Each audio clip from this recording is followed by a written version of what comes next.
Welcome to the Real News Network. I'm Paul Jay. This is part 2 of our discussion with one of the survivors of the attack, Israeli attack on the USS Liberty. This is the 48th anniversary of that attack. Sergeant Bryce Lockwood joins us from Stratford, Missouri. He served for 13 years in the Marine Corps as a staff sergeant. Remains the only surviving Marine from the attack on the USS Liberty. As a Marine, he received the Silver Star for heroism. Also joining us from Arlington, Virginia is Ray McGovern. Ray is a former CIA analyst who was employed under 7 U.S. presidents for 27 years. Thanks very much for joining us. So, first of all, if you haven't watched part 1, you really should, because we're continuing the conversation, and it will make a heck of a lot more sense if you watch part 1 before you watch part 2. So we're going to kind of just pick up the conversation. But a very quick summation of what the evidence certainly points to, and there seems to be pretty clear evidence. Well, first of all, there is no argument from anyone that the Israelis attacked an American ship, the USS Liberty, during the 1967 Six-Day War. In fact, the Israeli government has paid compensation, has acknowledged that they attacked the boat, but the official version, official Israeli version, the official American version, is this was all done in error. They thought it was an Egyptian boat. And even though the attack went on for 75 minutes, even though there are many eyewitness reports that the American flag was clearly visible, as Bryce said in part 1, it was clearly the boat was marked. The markings on the boat clearly said it was points to the fact that it's a U.S. ship. It was a very modern spy ship. It wasn't some old Egyptian Navy ship, and so on. The evidence clearly points to the fact that the Israelis had to know what they were hitting. In part 1, we also quoted John Crutzen, who's a Pulitzer Prize-winning investigative journalist, who has several quotes from survivors and also from people that were in on the intelligence gathering that day, that not only did the Israelis know what they were hitting, but that the mission was to sink the boat. The mission was no survivors. So, gentlemen, it seems if they had succeeded in that mission that there were no survivors, then they could have, I guess, anything could have been made up afterwards as to who hit that boat. If Bryce says in part 1 that the planes were not marked and so on, it wouldn't have been very difficult, I guess, to make up the story that this was, in fact, the Egyptian Navy that did all this. I know we're trying to be very careful about speculation and fact, but one can't not ask the question, why would the Israelis want to do this? And the Americans were fully on board with the Israelis in the Six-Day War, were they not? Why would such a false flag operation be necessary? I've been asked that question several times. In fact, some 3 years ago, I was supposed to have a Skype interview with Israel television. They had discussed it with me over the phone. Come the day that we're supposed to do it live on Israel television, suddenly they said they were having technical problems. They would call back in half an hour. The half an hour was up and they never came back. I believe that there were at least 3 reasons why the Israelis did this. Number 1, there was a tacit agreement between the Johnson administration and the Israeli government not to attack Golan Heights. I can understand the Israelis wanting to take the Golan Heights. Syria was in control of Golan Heights at the time. Syria was being supplied militarily and with advisors from the Soviet Union. For Israel to attack Golan Heights would have probably involved Soviet troops and could very well have invited Soviet intervention. So there was a tacit agreement between the Johnson administration and the Israeli government not to do so. The Israelis desperately wanted Golan Heights. That was one of their primary objectives of the 6 Days War, and I can understand that. The Syrians would trot out their artillery pieces and their mortars and pound Israeli kibbutzes, and several civilians were being killed and wounded. So the Israelis wanted the Golan Heights. The Israelis had captured an entire Egyptian brigade, and the world knew about that. Somewhere in excess of 850 Egyptian troops. They had pretty well surrendered to the Israelis. That was at El Arish on the Sinai Peninsula on the 8th of June. The Israelis needed those troops to attack Golan Heights, and they had planned on attacking the Golan Heights on the 8th of June. But here's the USS Liberty out there, 13 and a half miles off in international waters. Those troops, 850 of them or more, were ordered to dig their own graves and then brutally murdered by the Israelis. How do we know this is true? As a matter of fact, about 20 years ago, two Israeli reporters, one from Israeli television and a news reporter, put that out to the public that they had found the evidence that that had taken place. Ray, do you know where the citations are, Ray? Do you know this? Yeah. There are also a lot of the Israeli soldiers that had their consciences get to them and confess that they either participated or watched this happen. There's a historian, I think his name is, let's see, I have it here, Aryeh Yatzikai of Bar Ilan University. He's been very careful to tell Israeli radio, and as Sarge says, it was 20 years ago now that this all came out, and this is when the Israeli soldiers corroborated this. So it's very well corroborated, and Jim Bamford, in his excellent book, Body of Secrets, tells chapter and verse about this. Okay, so we're not saying there's evidence that connects this attack to these events, but there's evidence these events took place at this time, and then people can draw their own conclusions from that. If my memory is correct, at the beginning of the Six-Day War, the Israeli Air Force took out the entire Egyptian Air Force in a matter of minutes. And this was all supposed to be because the Israelis said they had intelligence that the Egyptians were about to attack Israel. This all turned out to be false, that there was no evidence that the Egyptians planned to attack Israel. The Egyptians, from what I understand of the story, were in a defensive position. But one of the reasons it came out later that the Egyptians were not about to attack Israel, and this came out, this has been discussed in the Israeli press, and it's no big secret in the last few years that this in fact was the history.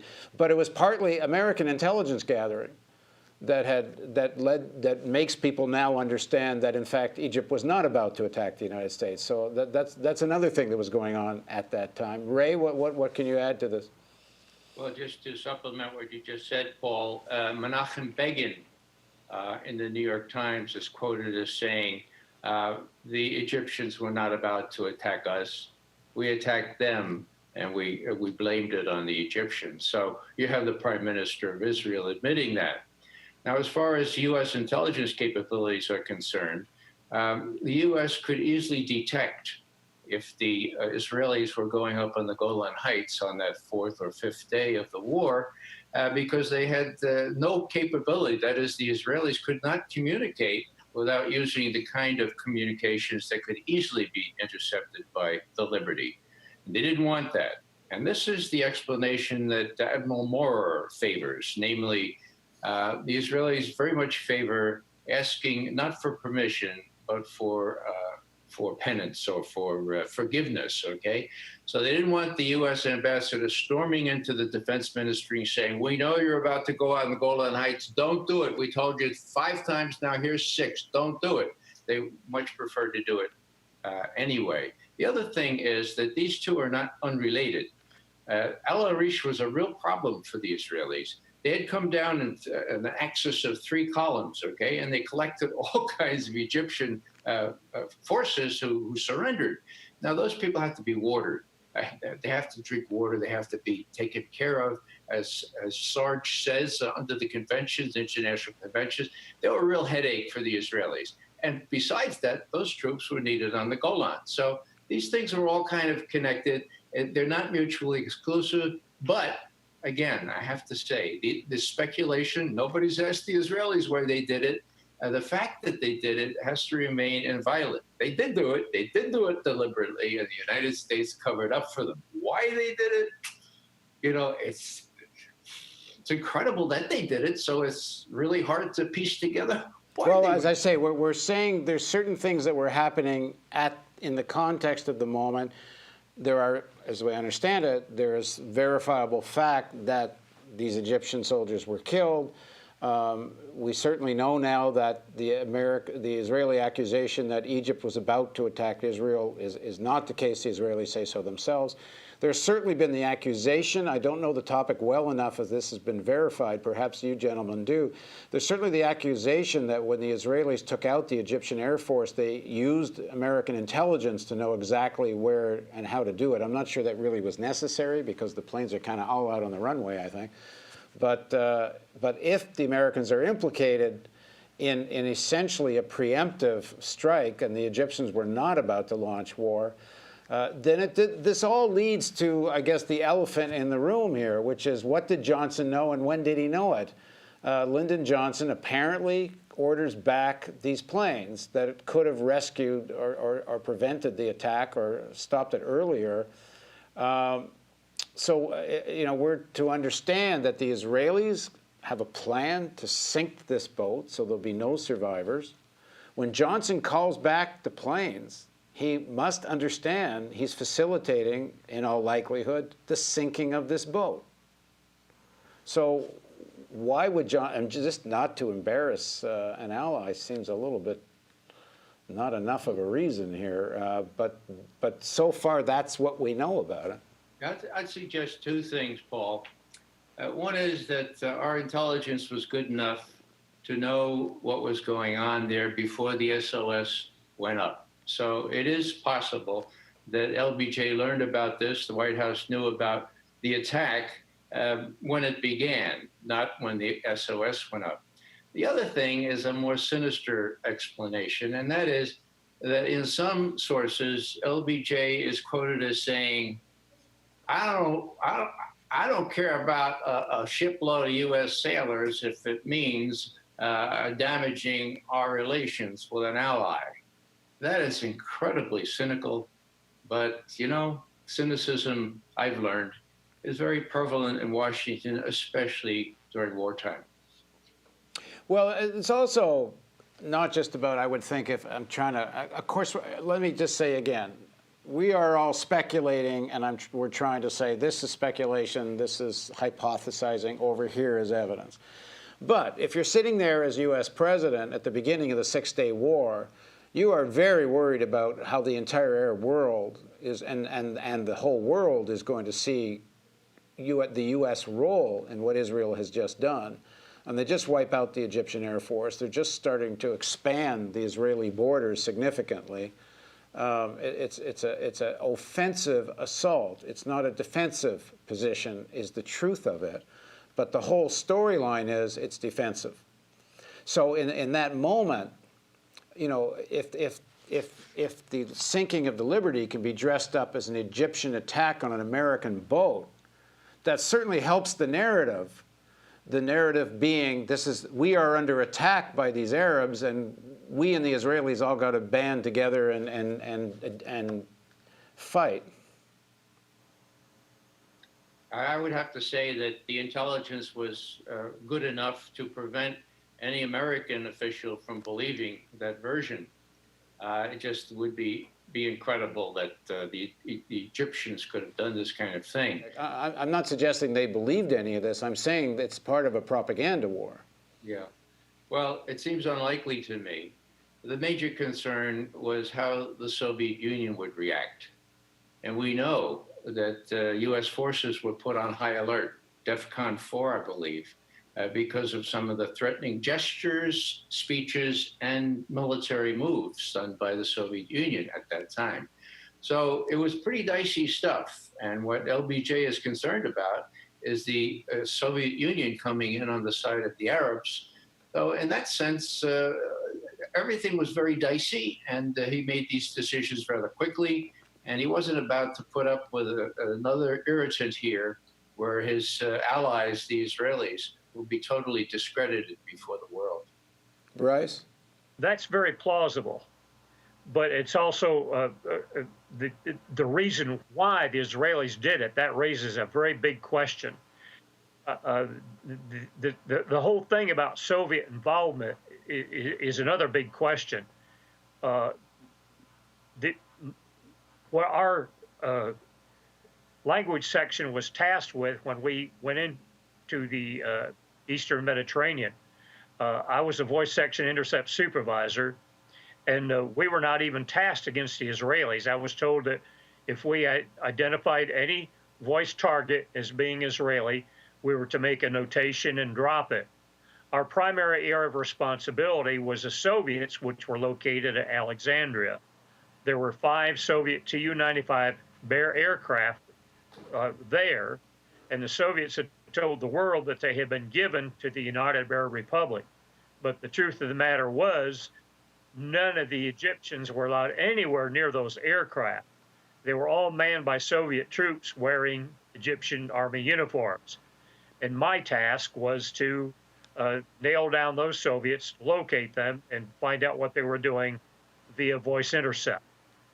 The reason that Sarge was seconded to the Liberty and put on there was because he was a Russian linguist. You're saying Sarge, you mean Bryce? Yeah, I call him Sarge, Sergeant Lockwood Bryce. The reason he was put on there was because of his Russian language capabilities, and he was guiding the collection of those things. So just to sum up, we don't know for certain what the Israeli intent was, but both of you have no doubt that the Israeli deliberately tried to sink the Liberty and killed these sailors with intent. Yes, this is a summation of where we're at. And number 2, you are both saying the evidence says that Lyndon Johnson, at some point, whether it's before or during the attack, makes a decision not to defend the Liberty, right?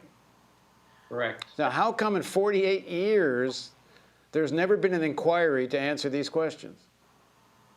Well, the answer is that this is a very delicate political problem. And the current relevance, Paul, I would suggest, is that the Israelis are capable of doing this kind of thing when they see their supreme national interests at stake. When I say current, I mean the negotiation that is near conclusion on the Iranian nuclear problem. I fully expect that Israeli policymakers and planners are considering some kind of provocation to prevent that treaty or that arrangement from being concluded. Now, what could they do? False flag attack? They could do what they did in 2009 and attack and kill 5 Iranian Revolutionary Guards generals and put the kibosh on a really good start back in October of 2009. There are limited things that they can do, and I'm very worried that during the next 2 weeks, we're going to see one of them. Remember where you heard it first. Bryce, you've been dealing with your own personal consequences of all this, and many of your comrades of that day that survived. It was a traumatic attack. I assume you've been making these demands for some kind of inquiry over this whole period. What kind of answers have you had why there's not been an inquiry? I was in my congressman's office in Springfield, Missouri, just 2 months ago. I was in there visiting with his Veterans Administration representative. And as I was getting ready to leave the office, this young lady said to me, "What would you like the congressman to do?" And I said, "I would like a congressional investigation, a full congressional investigation into the attack on the USS Liberty, which is required by the U.S. Constitution." And she said to me, "That is probably not going to happen. It has just been too many years." Well, you would think after this many years, the documents would all be declassified. And that's precisely why there could be an inquiry now. And of course, it has enormous importance because as Ray just suggested, if there's clearly was a false flag operation, then why couldn't it happen again? Thank you both for joining us. Most welcome. And thank you for joining us on the Real News Network.